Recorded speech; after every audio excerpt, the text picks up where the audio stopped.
I'm just saying, the WNBA gotta pay me more. It takes a lot of talent to rebound your own misses. Talk to me when Caitlin Clark gets 3 offensive rebounds a possession. If we're being honest, why am I not getting paid the same as Steph Curry?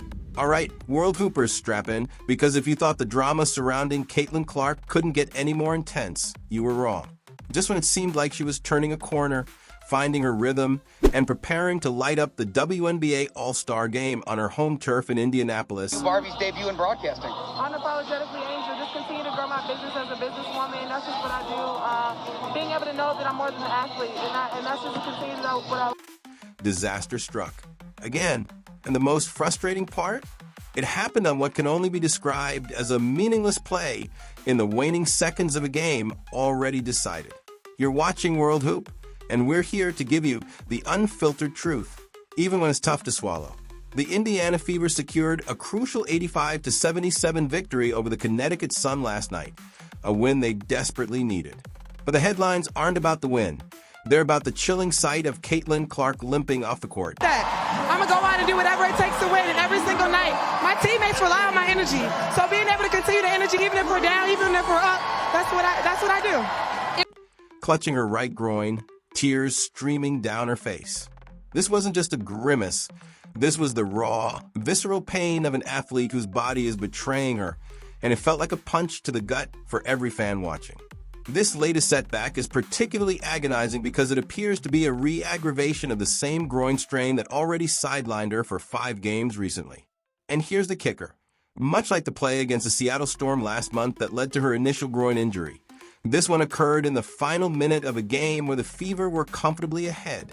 Up by 7 points with under 40 seconds left against a struggling March 19 Sunday team that wasn't even looking to foul, Clark dished an assist to Kelsey Mitchell. A simple, uncontested pass. Then a timeout was called, and Clark, visibly in distress, limped off the court. You have to wonder, why was she even in the game at that point? She had played 28 minutes, contributed to a solid win, and the outcome was sealed. The potential cost of those extra seconds? A re-injury that could jeopardize her participation in the WNBA All-Star Game and the highly anticipated three-point contest, an event that was practically designed for her, in front of what would undoubtedly be a record-breaking home crowd.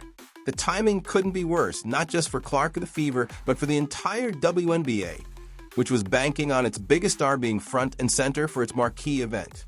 This season has been a relentless roller coaster for Caitlin Clark. From the moment she stepped onto a WNBA court, she's been under an unprecedented microscope, facing physical play, constant scrutiny, and now a series of frustrating injuries. She missed 5 games earlier this season with a left quad strain, then 5 more with the initial left groin injury. Now, this latest setback appears to be a right groin issue. It paints a picture of a body struggling to keep up with the demands of a relentless professional schedule, a schedule far more grueling than anything she experienced in college. The initial groin injury, as some experts pointed out, was never a day-to-day thing, despite early hopes. Groin strains are notoriously tricky, lingering, and prone to re-injury if not given ample time to heal. It raises serious questions about her recovery process and the team's management of her minutes, especially in games that are already decided. While her competitive fire is undeniable, there comes a point where the long-term health of a generational talent must take precedence over an extra minute or 2 on the court in a low-stakes situation. Despite these physical setbacks, Clark has continued to push. USA member, I want to be able to be with that team, so it was an honor to come out there and play against them. Coming off the bench, I just wanted to bring as much energy as I could. Some people might think you guys would have taken it easy on them. Through, showcasing flashes of the brilliance that made her a college sensation. Even in last night's game, where she admittedly struggled with her shot for 14 overall, 1 for 7 from 3, she still found ways to impact the game, dishing out 7 assists and grabbing 8 rebounds, and importantly, igniting a crucial fourth-quarter run that helped seal the win. Her competitive spirit even boiled over in a heated exchange with officials, reportedly telling a referee to grow up after no call. That's the fire of a champion, but it's a fire that needs a healthy body to burn brightly. The Indiana Fever have shown resilience in Clark's absence, demonstrating that they can compete. During her previous groin injury layoff, the team went 3-2, even winning the Commissioner's Cup, a testament to the growth and contributions of players like Kelsey Mitchell, Aaliyah Boston, and Natasha Howard. This depth is vital, as it allows the Fever to give Clark the time she truly needs to recover, rather than rushing her back into action. However, the reality is that the WNBA All-Star Game without Caitlin Clark loses a significant amount of its luster. She was voted an All-Star captain, tasked with drafting her own team, and her participation in the three-point contest was arguably the most anticipated event of the weekend outside of the main game itself. Fans, many of whom are new to the WNBA specifically because of Clark, flocked to Indianapolis, planning their entire weekend around seeing her perform. To have that snatched away by an injury that seems so preventable is heartbreaking for everyone involved. This isn't just about one player. It's about the league's biggest draw, a phenomenon who has single-handedly elevated the WNBA's profile to unprecedented heights. Her health and longevity are paramount for the continued growth and success of women's basketball. The hope, of course, is that this injury is minor, a scare rather than a catastrophe. But the visual of her tears and the history of recurring groin issues are deeply concerning. What does this mean for Caitlin Clark moving forward? It means a cautious approach to her recovery is no longer just advisable. It's absolutely essential.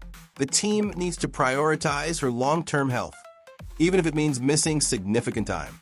The WNBA needs Caitlin Clark healthy and thriving for years to come, not just for a few spectacular, yet injury-plagued games. So World Hoopers, the question now is, what should be the Indiana Fever's priority? Rushing Caitlin Clark back for the All-Star Game, or giving her ample time to fully recover, even if it means missing a marquee event? And what does this spate of meaningless injuries say about player management in the WNBA? Let us know your thoughts in the comments below. This is a conversation we all need to have. Before you bounce, don't forget to swing by our merch store.